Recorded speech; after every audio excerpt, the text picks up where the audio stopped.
Start? Yeah. Okay, welcome everyone to today's CDAC webinar. I'm pleased to introduce Maarten Goesten from Aarhus University in Denmark. Maarten is a chemist, primarily of the theoretical kind, I believe, who works on problems in material science and solid state physics, crystallography, and catalysis. And he has a number of very highly cited papers, in particular on metal organic frameworks and associated chemical reactions, as well as catalysis. All of his degrees are from Delft University of Technology in chemical engineering. He was a postdoc in Eindhoven University of Technology and then moved to Cornell, where he worked with Roald Hoffmann and where we overlapped a bit. And I think it was there that he would have gotten introduced to high pressure chemistry. He then moved to KAUST before starting his faculty position in the Department of Chemistry at Aarhus. And though this is only early in his career, he already has a number of awards. So we're really looking forward to your talk. Thank you for staying up late and joining us. We're looking forward to this. Thank you very much, Russ. Yeah, so the group, my group is called The Group, and the reason for that is that we work a lot with group theory. The logo on the bottom left side is actually the Aarhus University logo. And then you can generate the logo by an inversion operation. And the resulting logo also looks pretty much like a character, which is also pretty important in character theory. So the talk will not be about that, but there will be quite a lot of group theory in here. And there's a couple of concepts that I'd like to finish with today that I hope you'll see can be very useful to a quantum chemistry oriented approach to understanding and possibly designing superconductors. So I'm in front of an American audience mainly, so I do like to show where I'm at. So I'm currently in my office here in Aarhus University. That's there in Denmark. It's really a very beautiful, quiet, relaxed place. Originally, actually, I was born in South Africa, but I grew up in Rotterdam there. And obviously in between, I've been in many places, and including at Cornell, from which I know both, well, all Russ, Maarten, and Roald were in the audience today. And Roald was the one who brought up the H3S problem, but then we started working on other things pretty quickly afterwards. And it needed quite a lot of training to get to this point to resolve this picture, because it's pretty complicated, but I'll try to really do my best.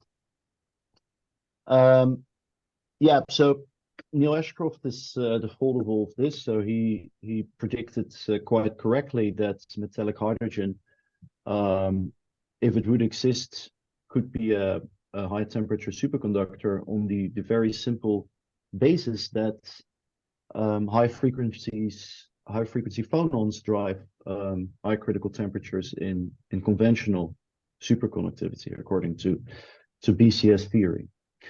And yeah, there have been many attempts at trying to realize metallic hydrogen ever since. We've seen a pretty famous paper a few years ago, but the most recent calculations, they show that this is probably only attained at very, very high pressures. The correction with respect to the previous computational result is like well over 100 GPa. So this calculation, if you know a little bit about the theoretical part, it takes all the many body effects into account, apart from some electron phonon coupling processes perhaps. But metallic hydrogen suffers from major trouble in electron correlation and harmonicity, and that is respectively targeted here by quantum Monte Carlo and a method called the stochastic self-consistent harmonic approximation by Ion and Rea, which is, we've tried it ourselves here, extremely computationally expensive. To give you an estimate, we calculated ICE-10, high pressure I structure, and we needed 1 million core hours to converge that calculation, and that is a high symmetry structure. So I wonder how many core hours that took, but it's a pretty impressive result. But anyway, people realized that metallic hydrogen is pretty difficult to get, so they went into the business of alloying. That's pretty much the language that was used. And the idea is that the introduction of another auxiliary element would promote the metallization of the structure. That's literally the language that was used there. I think to a chemist, and that's what I want to say here, is that the use of the word alloying here may be a little problematic also to a material scientist, because alloys, as we most of the time use them, are kind of solid solutions in which we don't form any strong or new kind of chemical bonds. And when we look at the most successful attempts at getting superconductors from this approach, namely H3S and lanthanum decahydride, then neither of those two structures have anything to do with the original metallic hydrogen structures. And I would actually, so in general, I would like to name these superconductors together, because both of them have been experimentally reproduced by multiple groups, which is an important thing to mention. And I do want to say up front here that many of the discussion that I'm going to hold today does not necessarily apply to lanthanum decahydride. Did anyone say anything? No. Okay.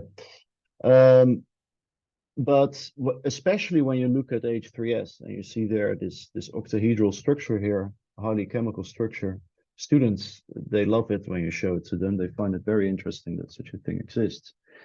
Yeah, that has not too much to do with metallic hydrogen from the chemistry point of view.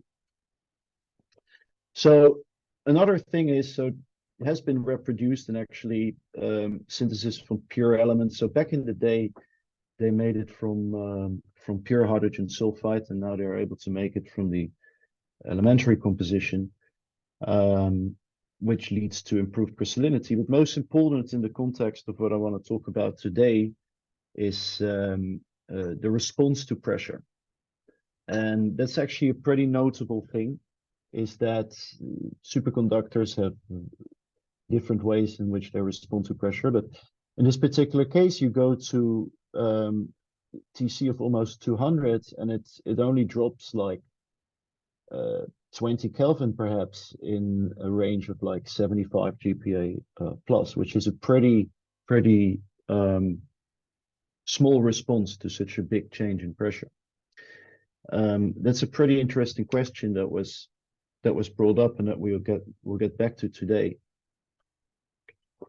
Then there is another thing I want to say, which doesn't really apply, so it's not going to trouble what I'm going to talk about today, because I'm going to talk about pure group theory. But if you look at the computation, and I work with Roxana Margina and Alexei Kolmogorov in Binghamton, who developed the EPW package, and they know also a lot about this compound in this sense, and Akashi as well. We used well, I'll get back to another collaborator in Japan. They use respectively anisotropic Eliashberg theory and superconducting density functional theory to tackle this problem, and it's not clear that either of them is good enough to actually describe H3S. Probably not. The main problem, and that is the case for all high temperature hydride superconductors, is that the Debye temperature of these materials is very high. And if the Debye temperature is with respect to the Fermi level takes certain values, if the Debye temperature is very large with respect to the Fermi temperature, then you can expect significant non-adiabatic effects. And Migdal's approximation, which is to basically not include certain vertex corrections, that breaks down. And your calculations just, they do not capture the many-body process correctly. So that's the first problem that's been pointed out by several people now. And The other issue is that the most strongly coupling phonon in a harmonic calculation, and basically almost everyone computes electron phonon matrix coefficients using harmonic density functional perturbation theory. So that turns out to be one of the most strongly enharmonic phonons. And that was shown by Ion Area. So enharmonic effects also affect the superconducting temperature quite strongly. And the other thing is that it is a strong coupling superconductor, which means that simple calculations based on Edersberg theory, like isotropic calculations, and in particular the Macmillan approximation or the Allen-Dines approximation, they're not really applicable. So when they get the TC right, it may be a fortunate case, or it may be a case where people adjust the smearing so that it matches the temperature. It's important to mention. So the question is, how can the lambda be that large? Because this is also experimentally confirmed. And that has pretty early on been related to the presence of a big peak very close to the Fermi level. And what that means, and this is always when I explain superconductivity these days, I introduce it as a physics many-body problem. You have amorphous superconductors, just like superfluidity is a comparable state from the physics perspective. You don't necessarily need crystallinity for superconductivity to occur. But with crystallinity, you can engineer materials that push more electronic states near the Fermi level. So naturally, materials that don't like to pile up states at the Fermi level, but with crystallinity or crystal symmetry, you can actually engineer or get that. And this is what we will see today. It's a specific case of that. So this is a very interesting observation, but the language is a little abstract here, particularly like metallization arises from the strongly covalent bonds in H3s. What exactly do they mean with that? That was a question that we had. And that's what we'll look at today. Now, the thing about the reason why you actually get this singularity there, that has for a long time been unresolved. We'll get to that in a moment. But what this now connects to in a broader sense is that there is a community that looks at using space group symmetry to engineer flat band materials that in which the flat bands are non-trivial. So that's kind of the goal that you look at, because you can get a trivial flat band by just having a lone pair or core electronic state.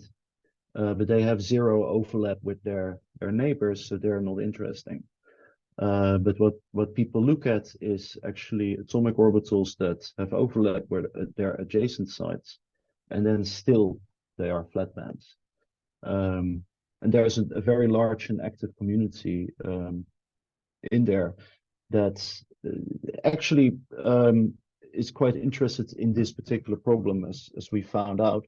One interesting thing to note, and I'll get back to this catalog, is that this catalog does not scan for flat bands at the interiors of Brillouin zones. And that is one of the reasons why initially people did not know where this flat band in H3s and this singularity here, and I'll get to the use of that word as well in a moment.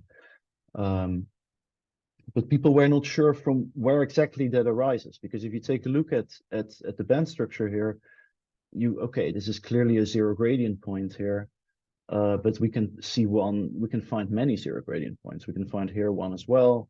We can find one here as well. So why is this one giving rise to a singularity and the other ones do not? That's a question. Also, this peak here is not very well integrated. It is quite singular in the sense that if you put your K-mesh to like something crazy, then actually the peak gets sharper and sharper. So the person who showed first how this singularity is created is Ryosuke Akashi in Tokyo.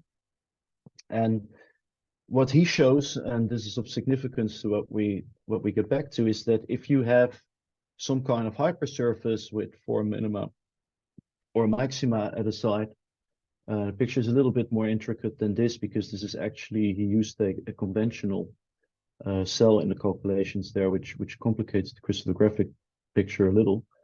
But the mathematical picture holds, and the mathematical picture is that if you have this maximum here, and then you introduce a minimum on that point, and that is an action typically performed by high symmetry points in the Riemann zone, then you get this loop of saddle points, which are zero gradient points, and they lead, when you integrate then over the energy, that leads to a singularity in electronic density of states, which in the case of H3s is positioned in very close proximity to the Fermi level. So what I want to talk about today is I want to show like how what we can call covalent bonding, and I actually don't particularly like the word covalent, but I would say how orbital interactions shape the lines of saddle points. And there is a bit of group theory that will come out, and this particular project has stimulated more research that is becoming actually increasingly group theoretical. And I will sketch some things today because I think they may be interesting. So let's get first of all to the structure of H3s. That's the most important thing. It's a BCC structure. I think most, well, at least the people that I know in the audience, they're quite familiar with this structure. But one of the very interesting points about the BCC lattice is that it has a Brillouin zone that is the same as so the reciprocal lattice of the IM3M space group is the same as the real space lattice of the face-centered cubic lattice, the FM3M space group, and vice versa. So one of the crucial things about the BCC lattice, and it is a special space group in that sense, is that it contains a high symmetry point that is not gamma, which retains all the point group operations of the space group. So we'll get to that in a moment. But the important thing here is, because I'm going to show you some crystal orbitals, is that crystal orbitals, you define them by taking a basis function. And in our case, we apply what is now the convention in topological quantum chemistry. We take a set of atomic orbitals that are invariant under all the operations of the space group. And we let's put them at high symmetry Wyckoff positions. Not necessary in principle, but as chemists, we like to think of atomic orbitals. And then we have a basis wave function, and we're going to apply a phase vector. And the phase vector is nothing else but an orbital nodal plane that is defined by the reciprocal lattice vector. So if you look here, point H, it's defined by a vector that points upstairs. So the plane is normal to that vector. So one of the other important things about the BCC lattice is that you can consider this like two interpenetrated simple cubic lattices. So at this plane actually, what this plane means is that you apply a phase difference between these two different sublattices, but you don't change in principle the phase within the simple cubic lattice. Okay, this important concept. I can show you how this works mathematically, but I will do that in a moment. But this is the structural point of view. I think it works better for the mind. So you in principle do the same with point N in reciprocal space, and you can do the same here with point P, where in this case we denote pi and 2 pi phase by blue and red planes. So here you can see that P we need to draw another plane. So yeah, that's the concept of the Brillouin zone, which will be important. I will get back to that. And basically, all the wave factors in the Brillouin zone, they generate planes that correspond to nodal planes defined by the wave factor. So the set of all wave factors, this is a little mathematical, but the set of all wave factors is countably infinite. I will get back to that, and I will refer it with a calligraphic B, because there is a unique set of wave factors in the Brillouin zone. Now, we can get a lot from simple chemistry here too. So this is the band structure of H3s, and in this case, the d orbitals and some other high-lying orbitals have been made drawn in thinner lines because they're not that relevant for our chemical picture. And then just from simple arguments, this is, by the way, another argument why we should not expect H3s to be an alloy of hydrogen and sulfur, especially not if sulfur contributes twice as many electrons as 3 hydrogens, so it's kind of the dominant element. And it provides, in that sense, 3 p orbitals that have odd parity. That's going to be important. And an s orbital, and the hydrogens, they provide 3 s orbitals. So what we get there is 9 valence electrons and 7 bands. And these are the 7 bands that we can find. We'll see in a moment that they correspond to a very chemically well-known energy ordering. Everyone who has seen ligand and crystal field theory will recognize the orbitals that will come up. At gamma, the wave functions take up the full point group symmetry of the crystal. So in an octahedral crystal like H3s, then you can actually make use of the fact that you should expect an octahedral ligand field-like splitting. I will not go into detail into that, but I'll show you orbitals in a moment. What I do want to get into is to show you how we can group theoretically understand what happens as we move through the Brillouin zone. And one of the central concepts here is the group of the wave factor.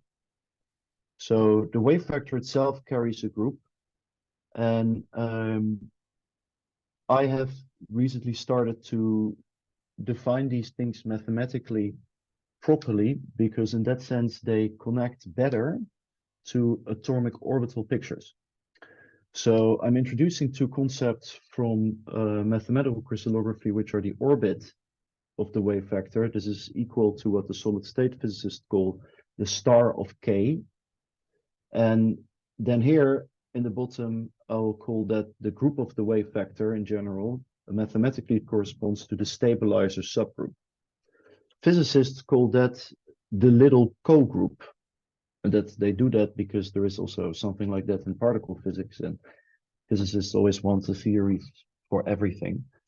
But in mathematics, these are very important concepts, and they will come back.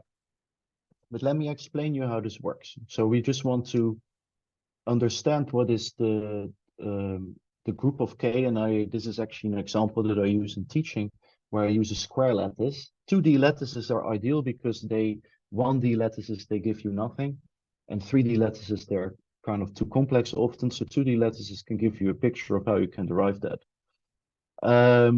So the star of K is just nothing else, or the orbit is nothing else that we take a random wave factor, and then we just apply all the point group operations that are associated with, in this case, the wallpaper group. So that's the group here is D4.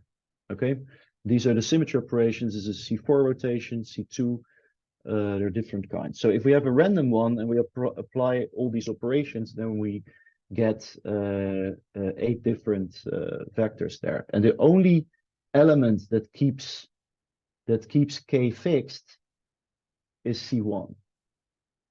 So the stabilizer subgroup there is C1. Now, if you put it along a rotation axis, then one other element is going to keep it fixed, C2. So then the stabilizer subgroup becomes C2.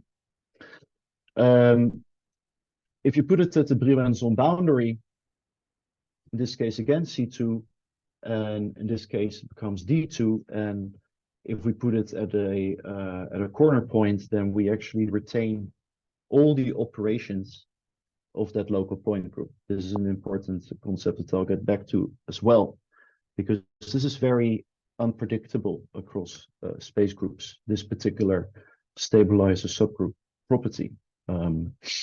So one thing here, and that's what I say, why I write here modulo K, and just to get on the notation. So here the orbit is defined as all the group elements G that we do times the wave factor for all the group elements in that local point group. So in this particular case, you can actually see what all those group elements look like because they generate all the different wave vectors. And the stabilizer subgroup here is all the elements in G that fix K. And when you apply this same concept to H3S, we obtain the result that I tried to explain from a structural point of view, namely that the group of K, that's how I will call it from now on, is OH. So it retains all the point group operations when you move from gamma to H. Importantly, there are two other points. P is not going to be that important. It's kind of coincidental in this case. But it's important to note, so actually, this does not contain inversion, but the D2H does contain inversion. And that's going to be of importance here. Because the only way, look, physicists, they do not like atomic orbitals, but then they use the concept of parity, which in this case is exactly the same, because S&P orbitals are just distinct by parity. That's kind of the upshot of the story that we'll get through today. So yeah, you can see that here you have this, when you apply the phase factor that corresponds to H, you actually apply the phase factor between two different sublattices and you retain the local OH point group.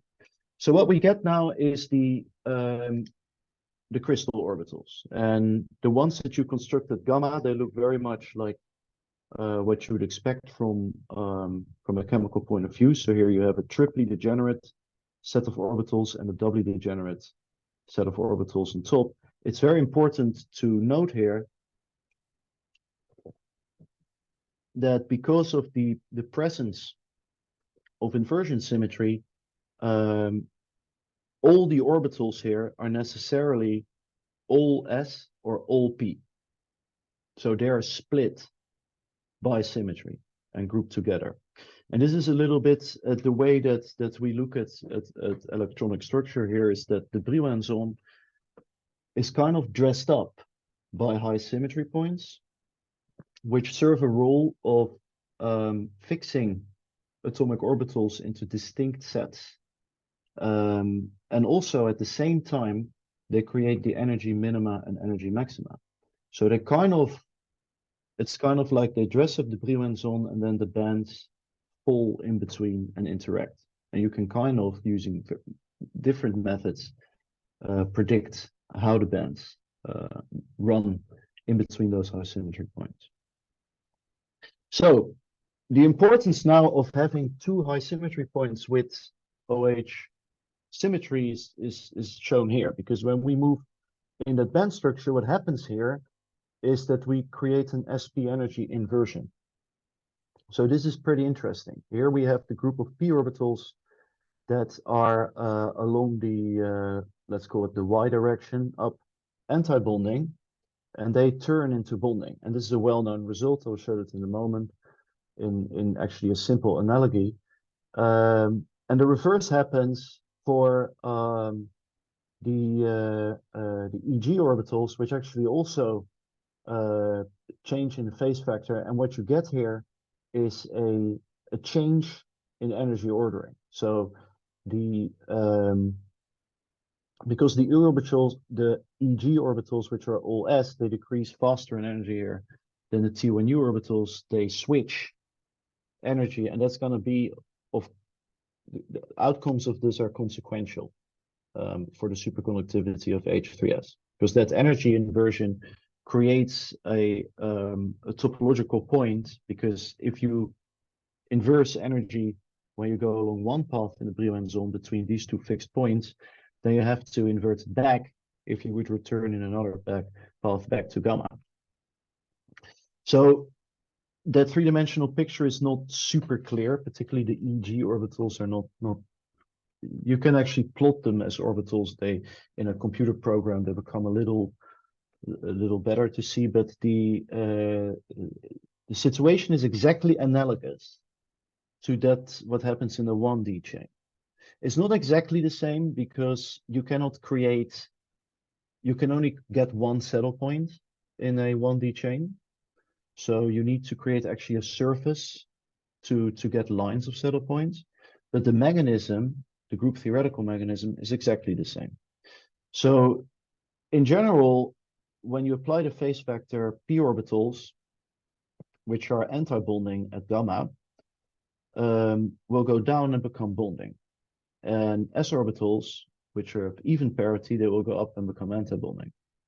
So if these orbitals are close enough in energy, and if this interaction is strong enough for the overlap to be there and for the dispersion to be there, they will cross. But in reality, they don't really cross.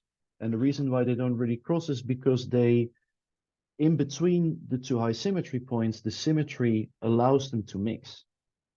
And at gamma and x here, so at k is 0 and k is pi divided by a, the fact that you have the d infinite h point group means that the s and p orbitals are orthogonal by their point group.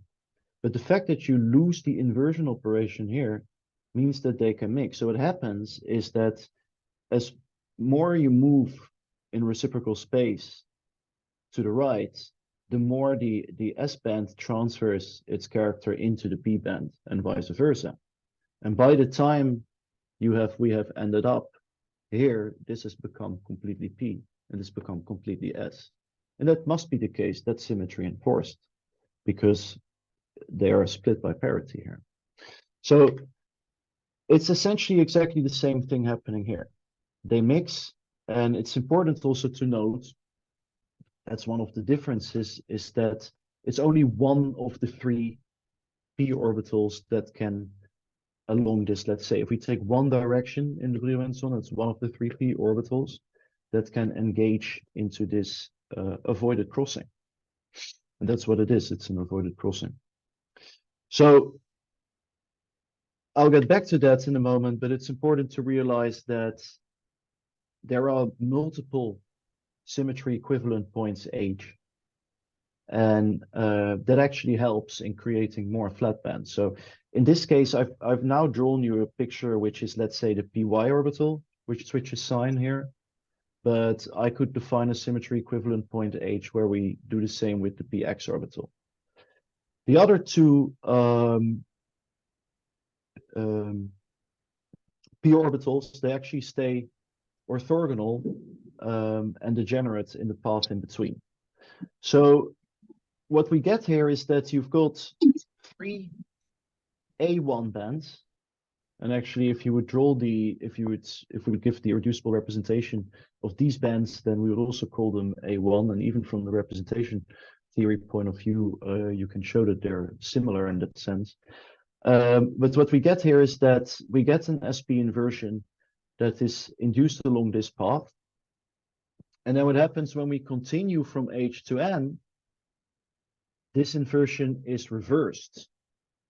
And the picture here is slightly complicated because N is a lower symmetry, so it allows for two p orbitals to engage in bonding.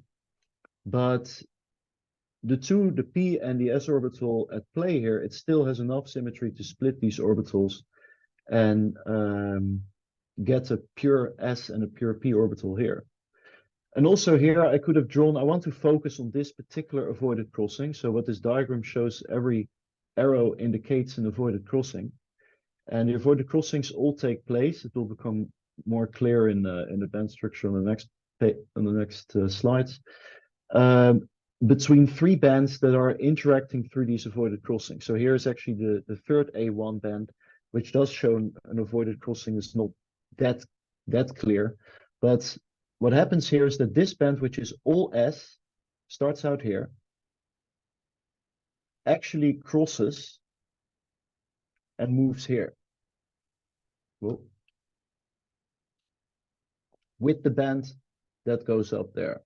So the singularity here is created by a giant avoided crossing. And how that exactly looks on a 2D hypersurface, because that's actually needed to, like actually Akashi also showed, to get the idea of what's going on, showed it in a moment. But here is a summary of those three interacting bands. So these are basically the three bands that have an interplay of SP energy inversions, which you can roughly see as a bonding, a non-bonding, and an anti-bonding band. And even on the basis of simple electronic arguments, you could predict that the Fermi level should lie somewhere around the non-bonding regime.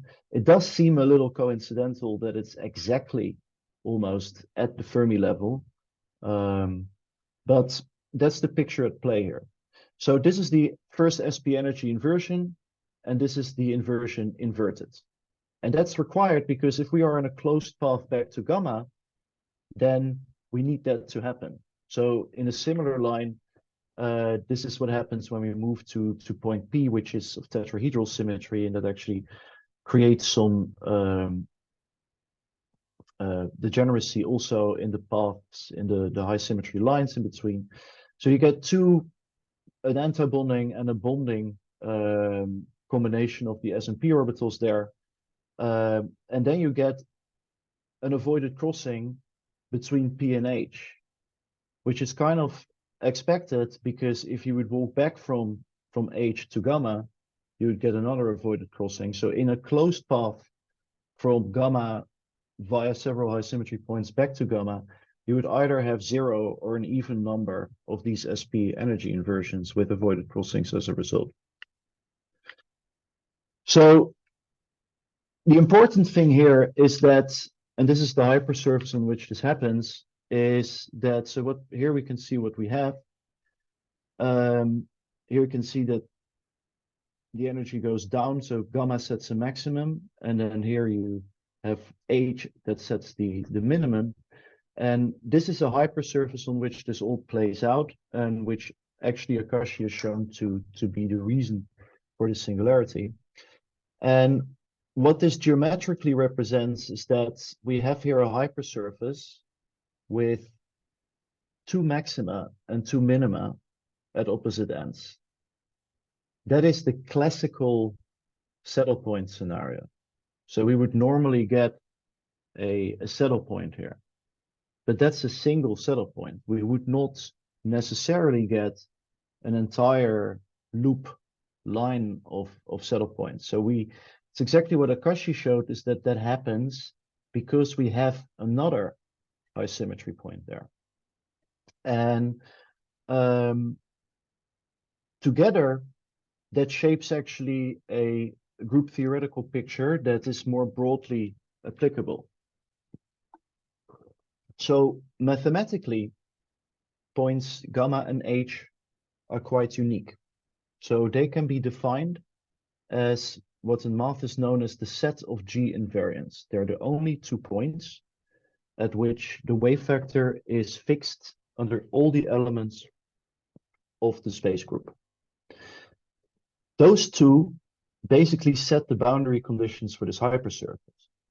But we need another point on that hypersurface with inversion symmetry, because inversion symmetry guarantees in a system of S and P orbitals that we have another symmetry enforced maximum there.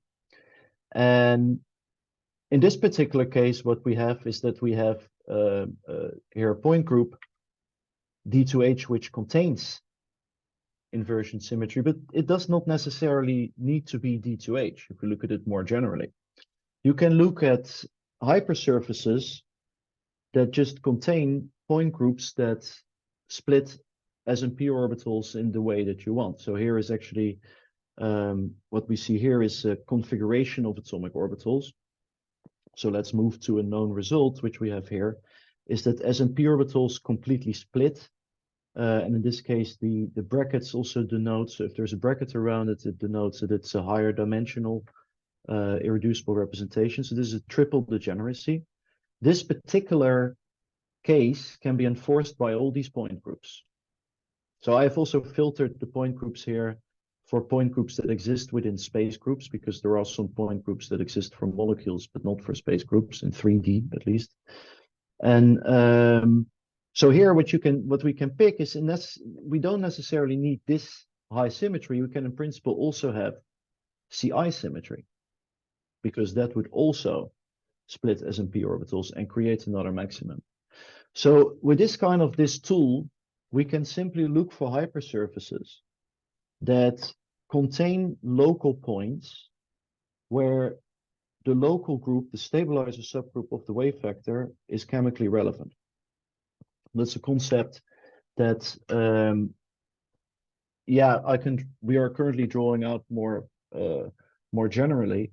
But when we go back to the flatband material catalog, and we apply this symmetry-based analysis, then we can basically prove that more symmetry generates more voided crossings, and in that sense should generate more flatbands.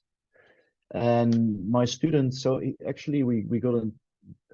Bernavik got in touch with us because he got interested in this, and also because my student, he had to click through the topological materials database online to get all these results. But what we've done here is that we've taken all the materials we've taken all the flatband materials and divided them by all the materials in the database with respect to that space group. So basically, per point group that corresponds to a space group, we can get a probability of there being a flatband material.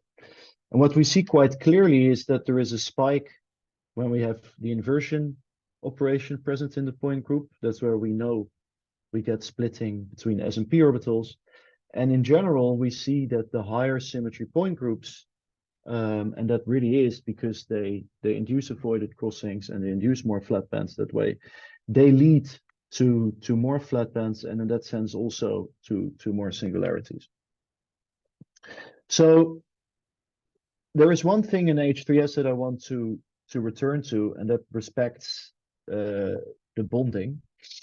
And this is a very simple picture. There is always a lot of discussion about chemical bonding that I want to stay free of, but I just want to look at chemical bonding as an attractive interaction, and anti-bonding as an repulsive interaction.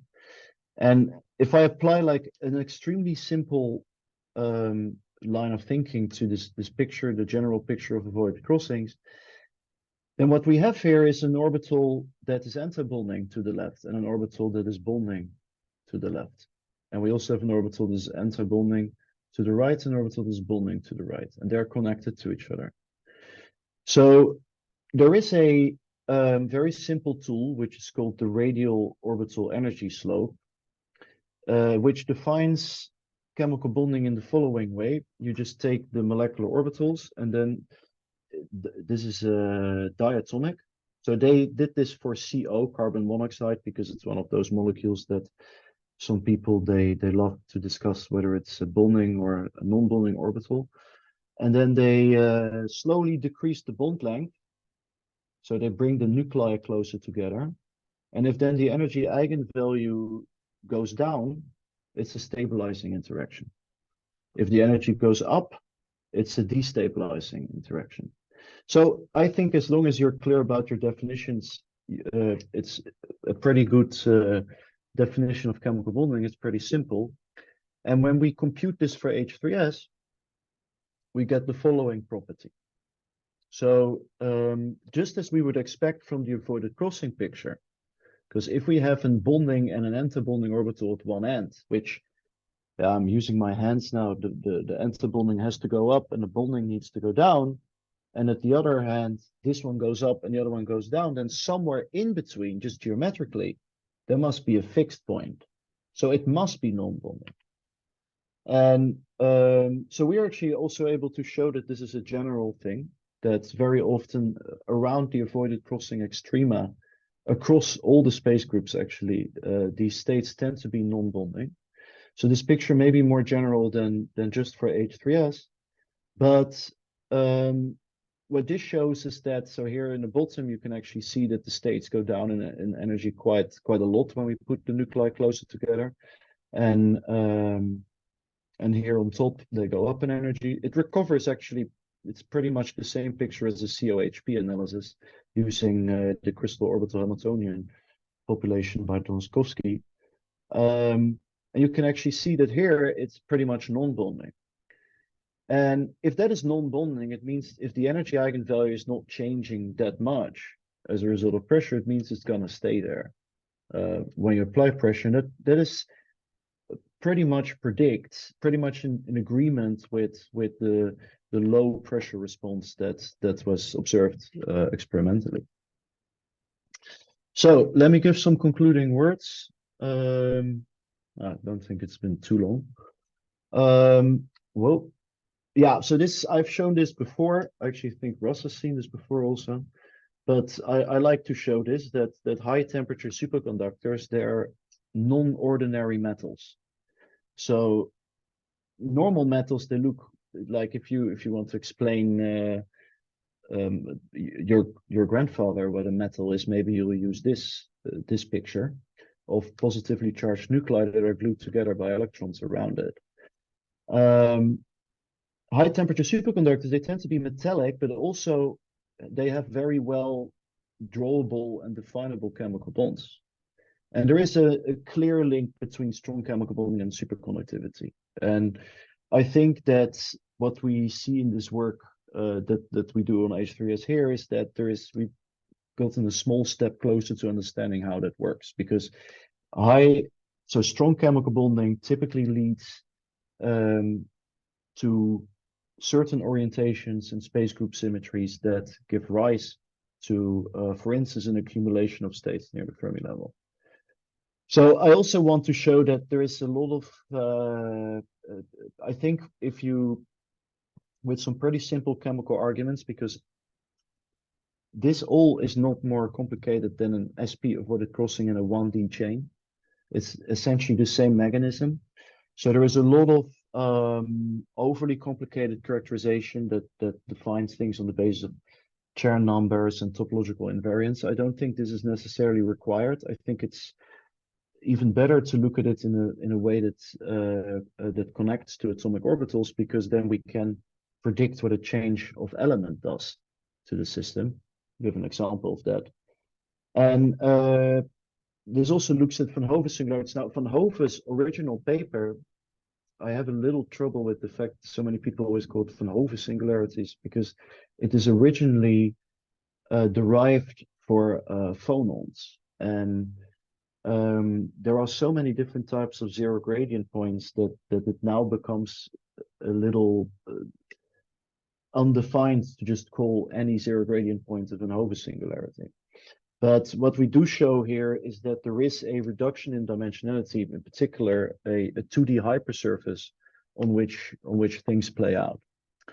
So just to give an example of where this may work, I haven't given up on the idea that carbon doping increases the TC of this material potentially to significant degree. I know that Russ has done calculations on this too, and more people have, but it's pretty much in agreement with the fact that at a certain level of doping, you can actually get this density of states even better aligned with the Fermi level, which would lead to an increase in the electron phonon coupling even. And given the nature of the underlying chemical bonding and the fact that Cooper pairs are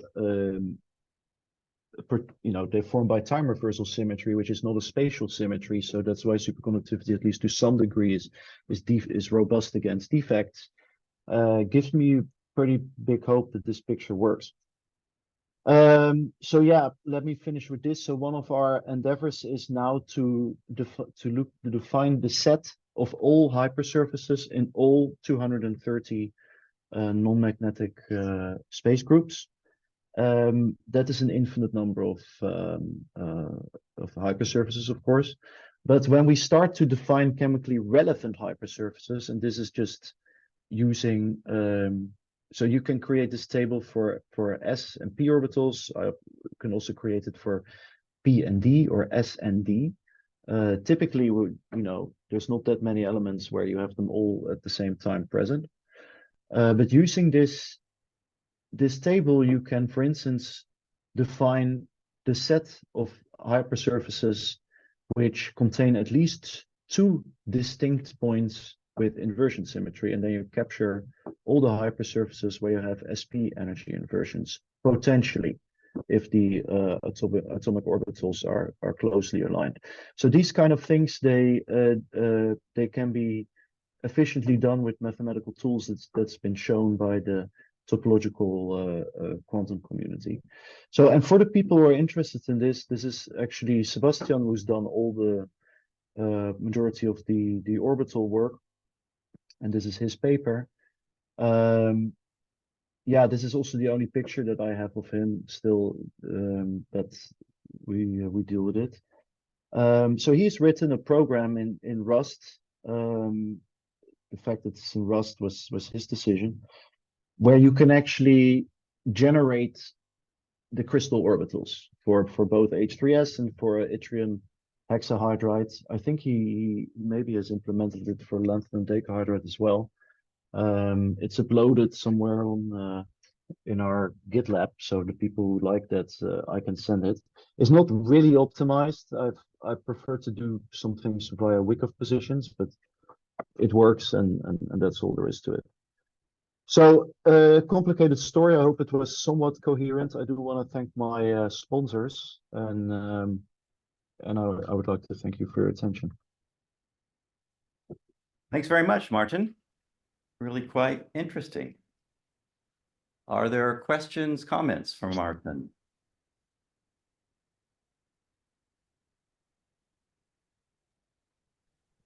Yeah, I have a question. So this is Adam. So my question is, essentially there was a mystery that you outlined for H3s, which was, where the flat band was coming from. A search in the flat band database didn't seem to yield much information for H3s because they were looking along high symmetry points. So my question is, does your your group theoretical analysis and insights into the bonding inducement of flat bands away from high symmetry, can you construct, I don't know, some sort of invariant based on the band structure of a system and kind of search through a database of materials and then see, okay, well, this, this phenomenon happens for more materials, can you find out more information than just what's in the flat band database? Yeah, so they have added later to the flatband database the feature that they screen for spikes in the DOS. So then that's a second way.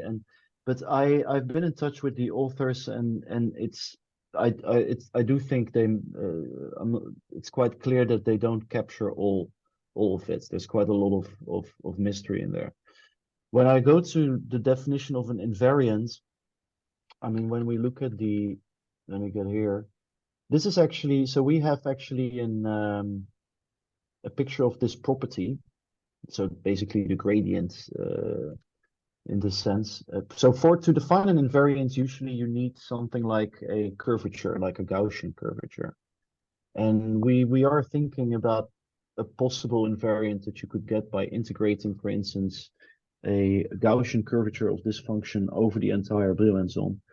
But to be perfectly honest, I'm not sure if that's going to lead to anything specific.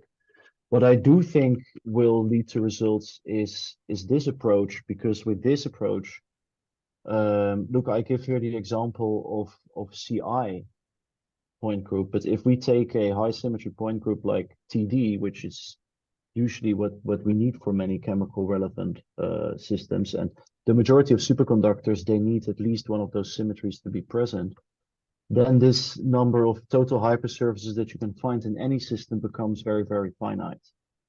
The most important thing is that I would like to connect it to a picture of atomic orbitals so that we can make a predictive change on what happens if we, for instance, change sulfur for phosphorus.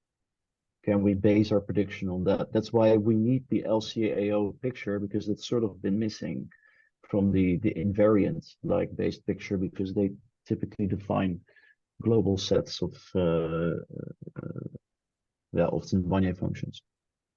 So yeah, I mean, there is a lot of, the thing about H3S is that, so I do think this has given us an understanding of the fact that these singularities are created by avoided crossings that have a very chemical origin. But the fact that the Fermi level is exactly at the singularity almost, so there's a perfect matching, to me, that does seem kind of serendipitous to some degree. So I'm not sure how much we can engineer there yet. Great, thank you. Except by doping, of course, as you pointed out at the end.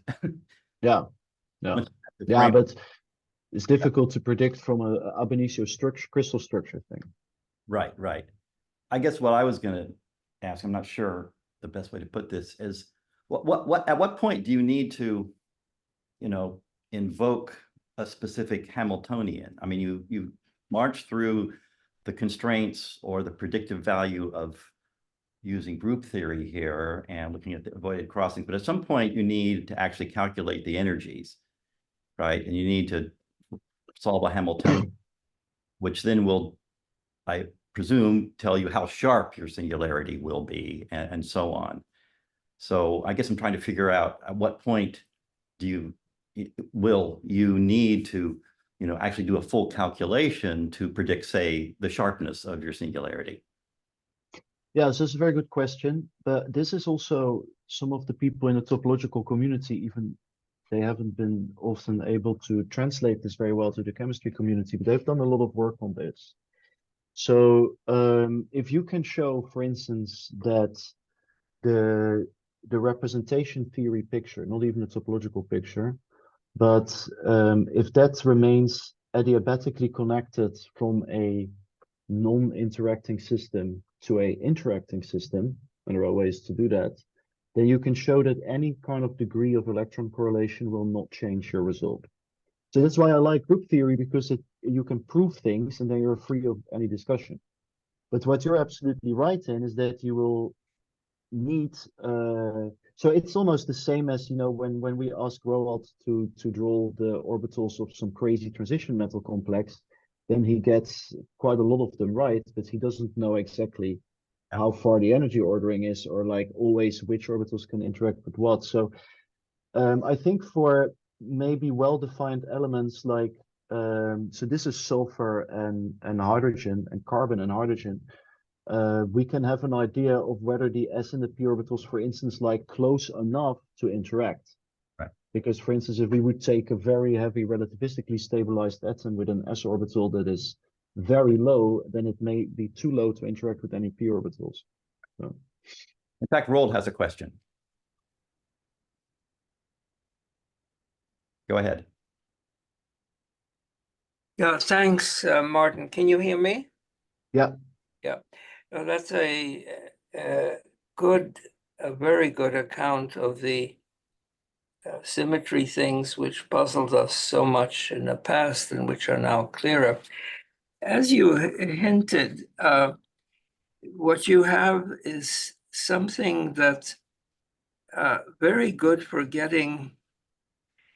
explaining the pileup of states at certain positions, and that being connected to an inversion in orbital type. And I agree with you that we need the orbital type that'll get us into thinking. It's part of the bridge to getting into thinking for real materials rather than just abstract concepts.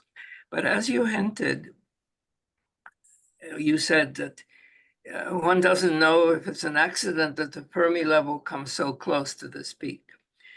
So neither that the considerations about the large number of states happening just happening and happening just there in reciprocal space, that does not lead you to any conclusions, it seems to me, about either the stability of the lattice or of the electron-phonon coupling at that particular point. That is the superconductivity. As for the stability of the lattice, it's clear that you lower the pressure and that R3 lattice goes away, right? So there is nothing special about that special point except that it exists and it happens to be in R3 close to the Fermi level. Not exactly. And as But for you say R3? R3, you mean R3, what the R3M structure, you mean? R3M structure, yeah. Okay. But Also and you have the if you have the R3M structure, you lose that symmetry.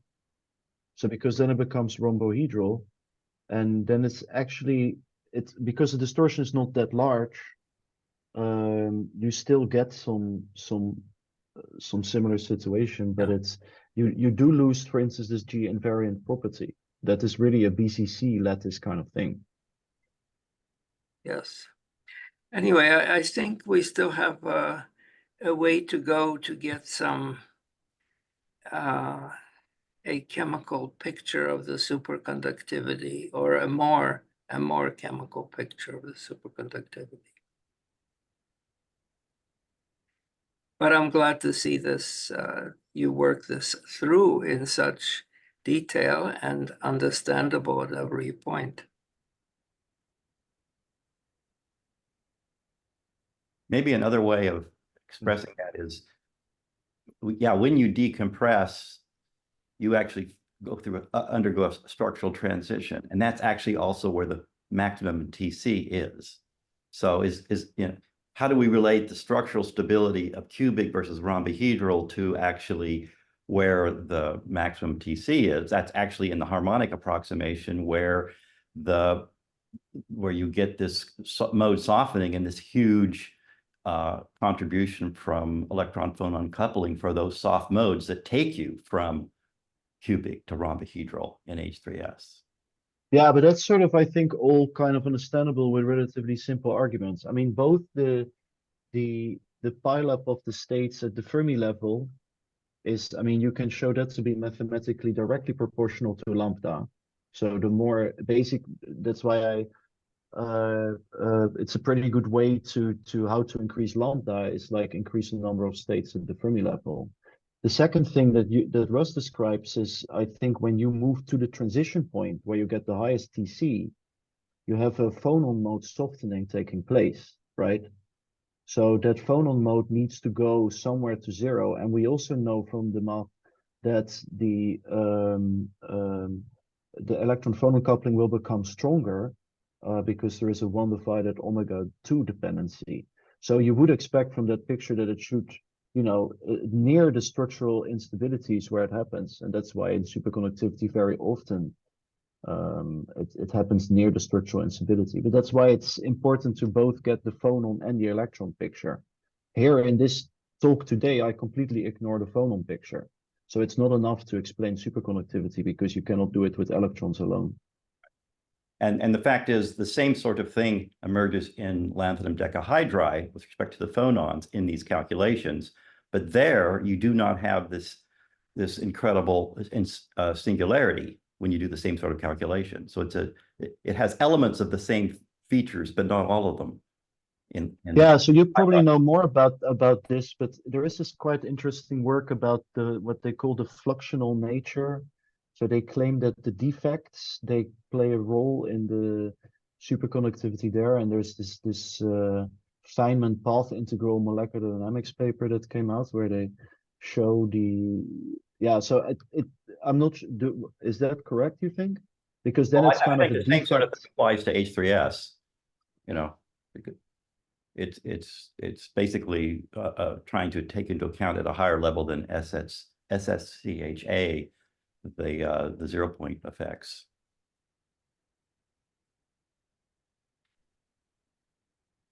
That's my understanding anyway. Anyway, more questions, comments? Yeah. I have another comment, Roald. There's something interesting you said, that if you look with a better K-point sampling, that peak becomes sharper. Yeah. Yeah. Okay. As long as it was relatively small, I think few people paid attention to that peak, except those of us who saw it and were interested in how it comes about. Let me ask the question in a provocative way. How many other small peaks that we see in band structures near the Fermi level could in fact be very large and sharp, and so would attract more attention if we knew exactly their shape?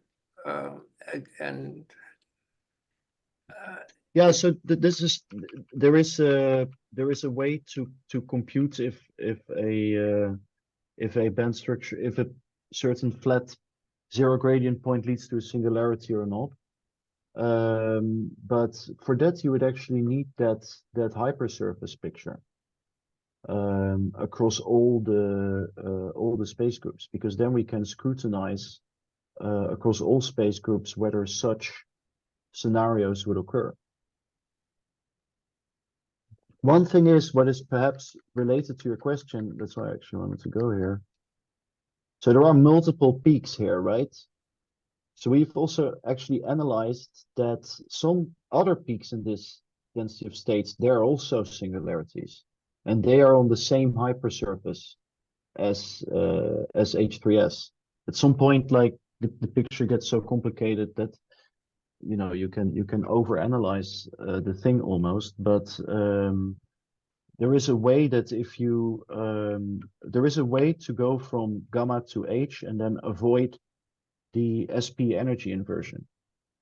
But then you have to take a path across another band where you have a similar inversion, and that leads to a similar singularity. We've actually tested that.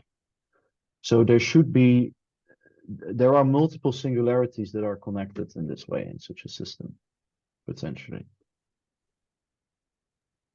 I can echo the sentiment about band structure calculations maybe missing or underestimating peaks at the Fermi level, because, for example, my work on nitrogen doped lutetium hydride, when I had decreased K-point meshes that were still pretty reasonable, even with the tetrahedron method, a peak near the Fermi level, was the magnitude of it was decreasing very sharply or increasing very sharply as I increased the K-point density. And exactly as you're saying, one of the insights into the system came from actually plotting like a two-dimensional, visualization of the bands rather than just the one-dimensional bands, because then you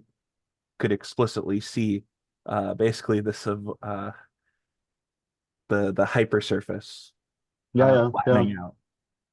Yeah, Akashi, so he's a very nice and interesting guy to talk to. He's done a lot of practical work on this too. So he also actually pointed out quite correctly that theoretically, if you have such a situation, you need an infinite number of K points to integrate over the electron phonon coupling. So the presence of a singularity really complicates the integration of the electron phonon coupling as well. It almost becomes directly computationally intractable. because Akashi uses superconducting density functional theory, which takes into account some spin effects on top of what the EPW package does. But they're quite honest about the fact that density functional SCDFT, superconducting density functional theory, is so expensive that they cannot converge for K points, even in a normal superconductor without singularities. So with EPW, it's a little less computationally expensive. With anisotropically Riersberg equations, you can get very far, especially because you can linearize. But we still don't know if it's enough, because like Sebastian was also, my student was going to some crazy K points and still seeing changes actually in the case of H3S. In general, very complicated structure to predict, but this is pretty important also, this breakdown of Migdal's approximation.